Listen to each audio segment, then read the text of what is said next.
Төлөбаев Балбак жарлыкка өчкөрүлөт. Мына депутат, генерал депутаты Сүйүн Өмүрзаков туура айтып атат. Тажикстан тиякта даярданып атат.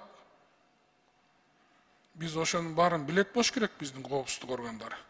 Мен ушул жерден Орто Азия өлкөлөрүнүн лидерлерине кайрылып кетким келет.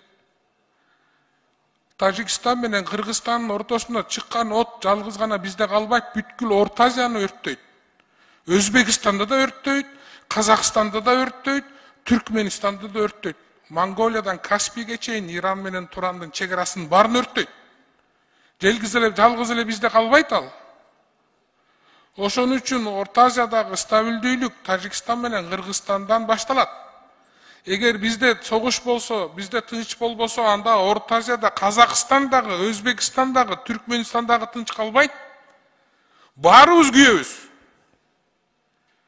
Бир гана Кыргызстан өкө согуша берсин, биз биякта карап туралы деген болбойт. Эгер Тажикстан агрессиясын улантса, бул Путиндин бетине болгон түкүрүк болот Тажикстандын атынан. Жакында эле Владимир Владимирович аларга орден берди за стабильность Средней Азии регионе деп. Ошол орденди алып алып кайра бизге окоп казып, жанакы официалдуу милициялар тияда провокация кылып атат Тажикстанда, биз карап атабыз.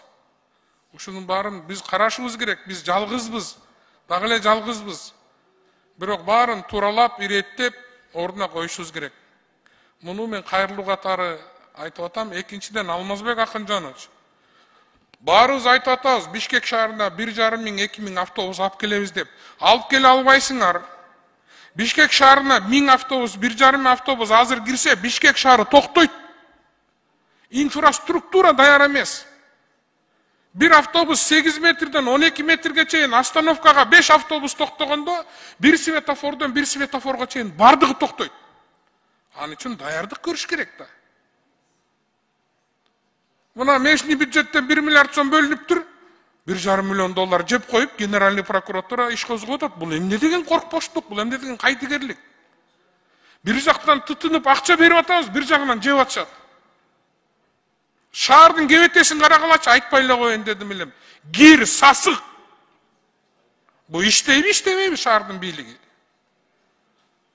Тазалык иштебей калды уже. Парктар мурун курулуп кеткен мэрлердин убагындагы парктар гана ачылып атат.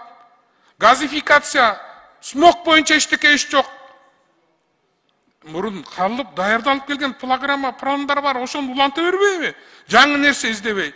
Ал мэр кеткен жерлердин баарына биз барып келгенбиз, Алмазбек Акынжанович.